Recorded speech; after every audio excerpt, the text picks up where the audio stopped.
morning, everybody. Mestre Sucuri coming to you from Tokyo, Japan. Mestre Vibes, episode 59. Today, I have probably one of the most special episodes I'll ever be able to make. And the reason is today, July 7th, is my 25th year in Japan. I came to Japan on July 7th, 1999, with the dream, with the goal of teaching capoeira. 25 years later, here I am, going strong and feeling so good about every decision I ever made. Never looking back and thinking, oh, I could have done this better or I could have done that better. I've never been a person to look back and go, I should have done this, I should have done that. Why? Because I always try to be a person who's thinking and rationally planning what to do in their life. Yes, there have been mistakes. Yes, there are some regrets. But when I talk about regrets, I never look back and go, oh, and blame that outcome on that regret. I take full accountability for everything I've done, for everything I've built, and I feel really, really lucky and truly blessed for everything that I have. I cannot complain. I cannot say, hey, look, I should have done this. Or this morning, my son said to me, right? He said, wow, Dad, 25 years in Japan. You're Japanese. And I said, okay, this is the country I live in. I know I'm not Japanese, but I've made my life here and I'm really happy with what I've done, what I've accomplished, and what I'm still going to be able to accomplish in the future. I'm just getting started.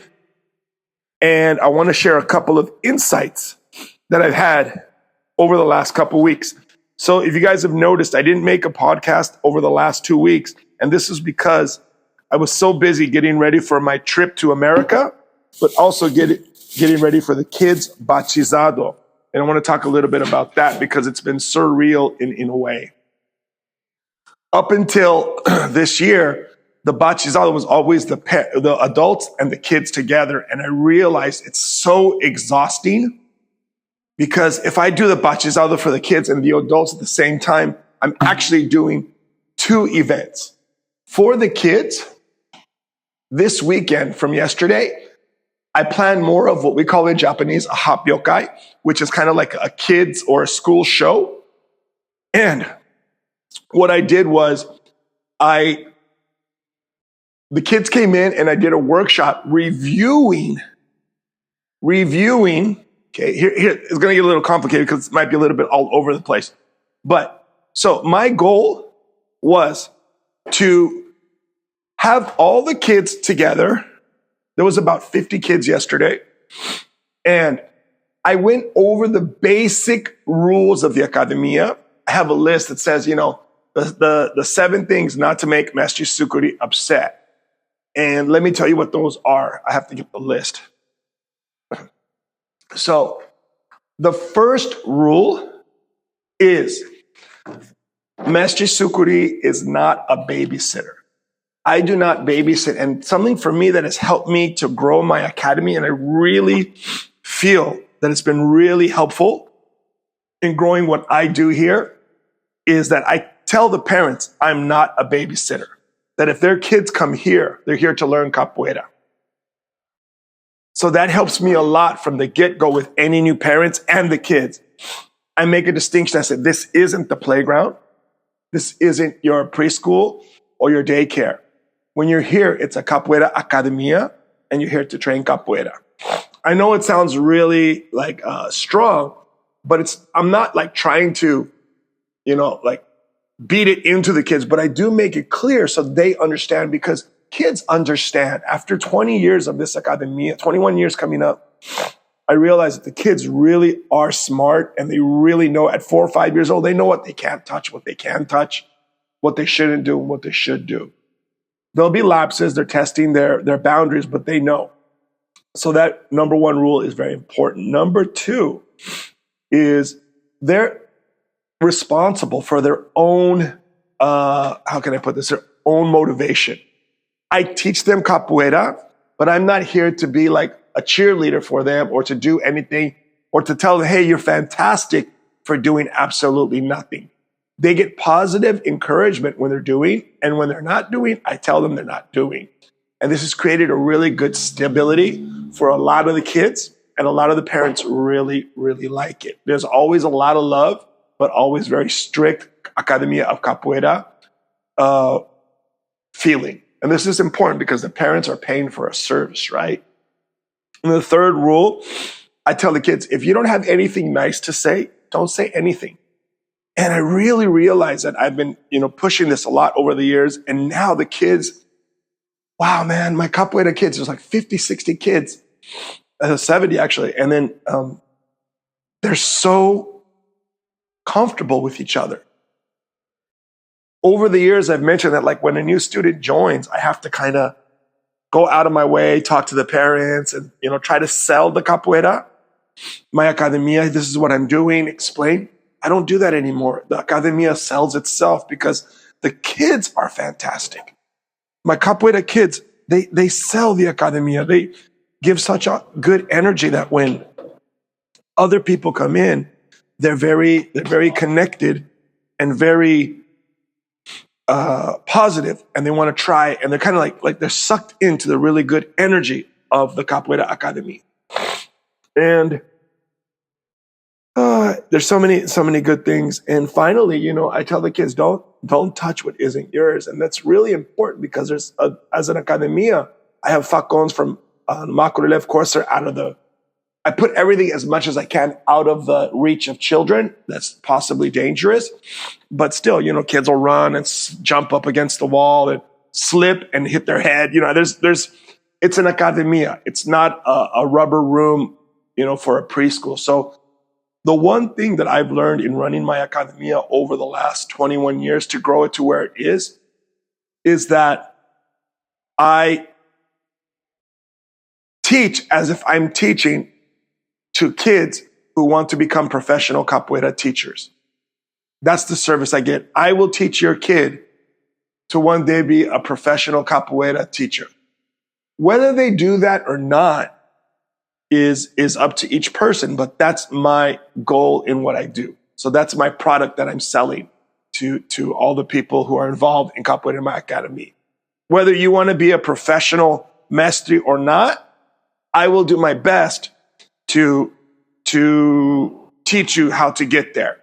And this is interesting because this takes us to a sidebar from yesterday. My Gojira in Capoeira Suadorn in Thailand had asked me, what's the difference between a class and a workshop? And I said, look, this comes down to teaching, right? In a class, you're kind of like, each class is part of the stones to build a pyramid. At the end of the pyramid is basically, you're like a master or a formado or a formado, depending on your goal. But that's at the end of the pyramid. Now, when you're doing a workshop, it's like an upside down pyramid. You're giving that person a point that they can grow on and build up.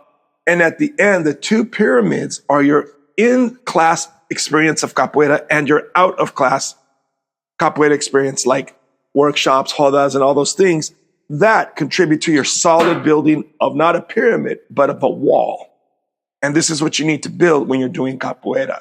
So I think the process of growing has to have vision. And for me, my vision is the service that I provide. And that service is everyone here, I'm trying to grow into becoming a professional capoeira person. Whether they do so or not is their choice, but that's the product that I give to people. So that actually made me feel really good yesterday, being able to tell the kids, this is where you're going.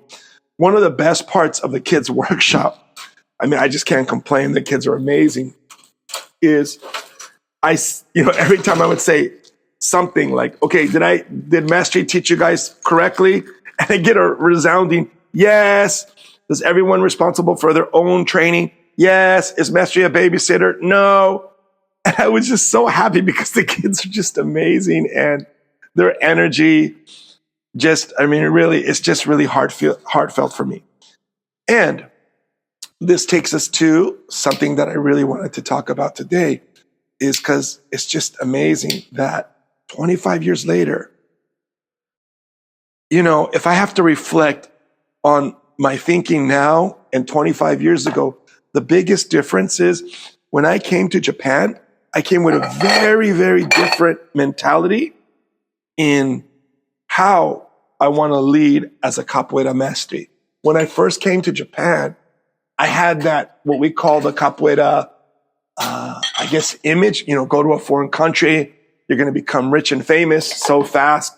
And I had that. And I told you guys back in the day, I had Capoeira Zoador in Hokkaido. I had all these different things going on, but they were empty. They weren't really like solid Capoeira Zoador. And I realized that today that the problem back then wasn't the people that were involved with me, was my inability to lead. And I'm going to share a point that's really important. Guys, your ability to lead is directly linked to your understanding of what your goals are.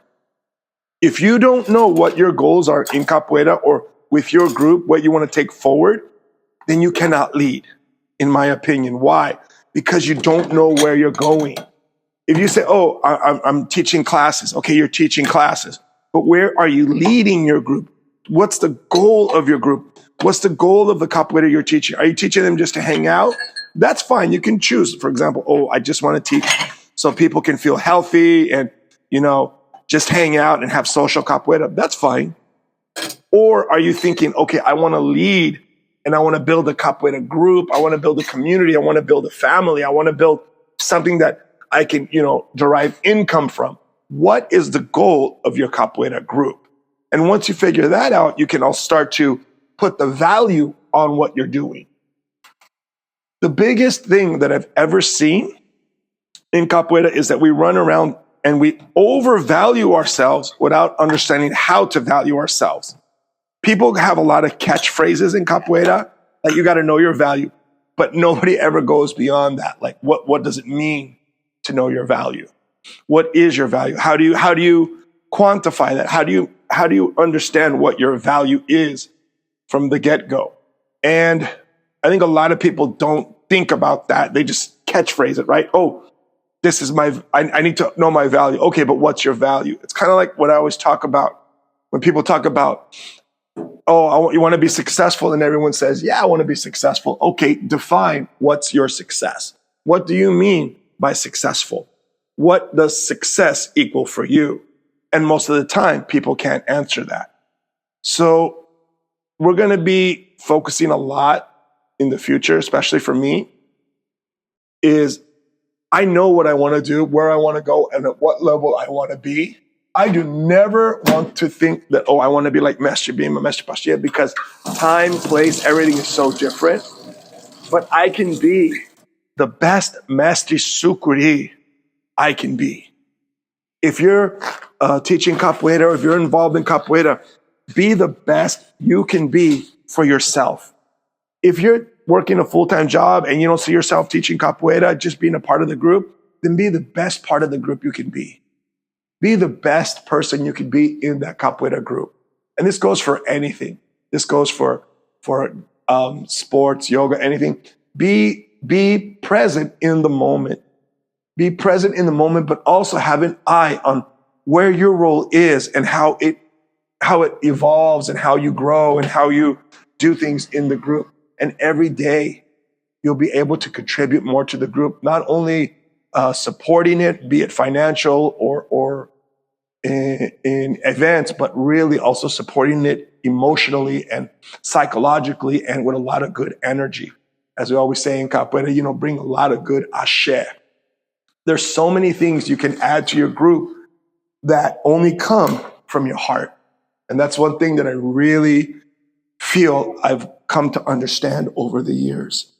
And understanding that as a leader is really important, because leading by example, you're going to be giving to other people that energy, that feeling, that pride, that sense of community, and it's only going to make everybody in the group stronger. So if I had to say something to give advice to somebody who's starting out or doing something, if you don't feel where you are, if you don't feel you're where you want to be, stand back, take a step back, look in the mirror and say, what are my goals? What are my expectations of myself, of my capoeira group, my capoeira community? How can I take that forward? How can I create a roadmap for moving forward to where I want to be? And a lot of times people don't even think about it, but you just need to step back, because just like anything, you're building, you're growing, and you need to be able to share that vision with the people who are going to follow you. So if you're teaching capoeira or anything, get involved with what's your game plan. How are you going to move forward? How are you going to take the people with you and move forward? Your friends, your family, your significant other, your students, your high-ranking students, the people who've been with you for a long time. How do you move forward together? And a lot of times, I'm going to tell you guys, this vision, this roadmap, this way of going forward, what you want to do and how you want to take it forward, most of the time, unfortunately, only you understand. You might be able to explain it to people, and they might be able to kind of have an idea what you're trying to get to. But most of the people that I deal with, generally their capoeira thinking is during the time they're in contact with me or in contact with capoeira. But there's so much to do outside of the capoeira time when you're thinking about, your vision and how you want to take it forward. So don't get discouraged if the people don't see what you want to do. You need to keep your eyes on the prize. You need to have your map, and you need to go towards that goal. And by having a map of what you want to do in the future, you'll be able to keep the path, stay on the path. Why? Because if not, you end up doing a lot of different things that really don't matter. And I know, because there's been a lot of times for me that I'm like, I'm leaving my goal or the way I'm moving forward or the way I'm supposed to do things, because I'm getting distracted by whatever's happening. For example, getting distracted by the COVID pandemic, but we still got to adapt. But the goal was always, how do I grow my team? How do I make a better product? And for me, during the pandemic, I really saw that the goal, the product that I created really was good. And I've mentioned this before. Before Corona, I always felt it really difficult to get more than, 30 kids. And now we're almost at 70. And I'm just like, well, what did I do during Corona that brought so many people? I think it's two parts. The one part being people were looking for something positive. And the other part, they found something very positive. This community that I created here, that I brought so many good people. And many times, to create a good community, you've got to be able to get rid of the toxicity. There's going to be people who just don't match your game plan. I've had to tell a couple of students, look, I cannot be the mestre you need. And I hope that you can find someone who can be the mestre you need, because I can't do it. And this is mostly because I just have to realize you can't save everyone, and not everyone matches you. Just because you might think that capoeira is for everybody, it is, but not every teacher is for every student. There are personalities, there are conflicts of interest, there are different visions, there are different ways of just, I do things differently. And these things will come across your path over many years. And by understanding what your goals are, by understanding how you want to take it forward, you'll be able to do much better. Okay, guys, I'm getting ready. In 1 month, I will be leaving to the United States.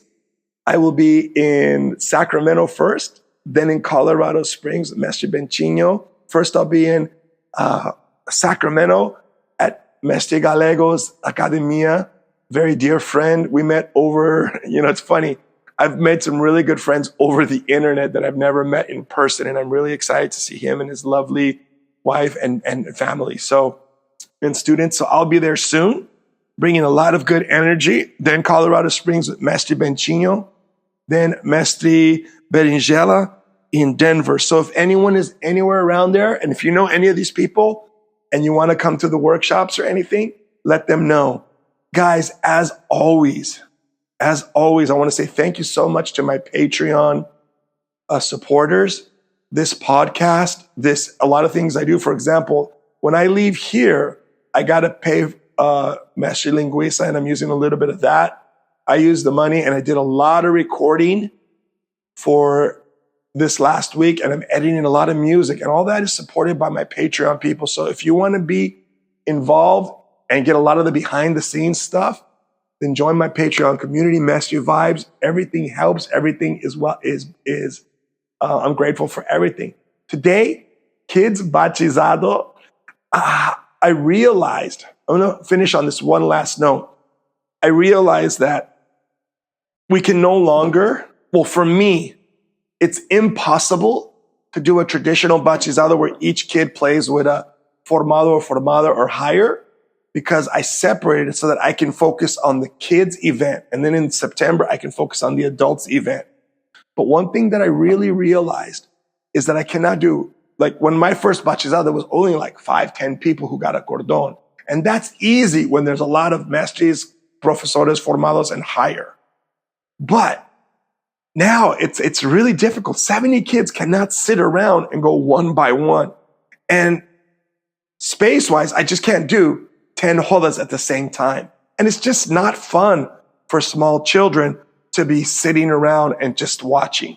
So I made the event more interactive. Yesterday, we had the workshop. Then after the workshop, my wife and we borrowed a cotton candy machine from a friend of ours who has a kitchen car, a food truck. And we made cotton candy for the kids, and I made some snacks for them. And they were able to play. The kids were sweating. They were drenched, from having such a good time. And really, really, the parents enjoyed the event I made. A 2-hour event of that level of good energy, and everything that was involved was amazing for the kids.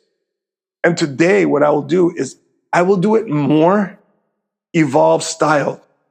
Really, the kids' batizado is about the kids, not the teachers, in my opinion. So today, I will line up each kid by the cordón they're getting from the lowest to the highest. For us, will be for kids' cordons, black, dark blue, light green, brown, light red, aqua, and white. And each group will have a little bit of time to play capoeira with each other, and then a roda for the group together. Why? Because the parents want to take pictures of their kids. They want to take videos of their kids. They want to see their kids in action. Then once in a while, maybe we'll cut in and we'll play with them. But this keeps the event more dynamic versus kids sitting down one by one, playing and then getting their cordón, when they can actually shine more with their friends playing capoeira. Because if they play with, for example, me, they get a little nervous. But if they play with their friends, then they don't get nervous. They get full excited, and they'll do a lot more. So today's batizado, I will try to remember to videotape it. I get so busy. And then tonight, my lovely wife and our community will be sharing our time and our energy and our hearts to celebrate my 25 years here in Japan and her birthday that's coming up in a few days. So we'll do that tonight after the academia. Again, lots of love, lots of peace, lots of capoeira, Mestre Sucuri, Mestre Vibes, here not only on Patreon, but on YouTube. And share, like, and let me know if you guys have any comments or anything you'd like to add. Have a fantastic day.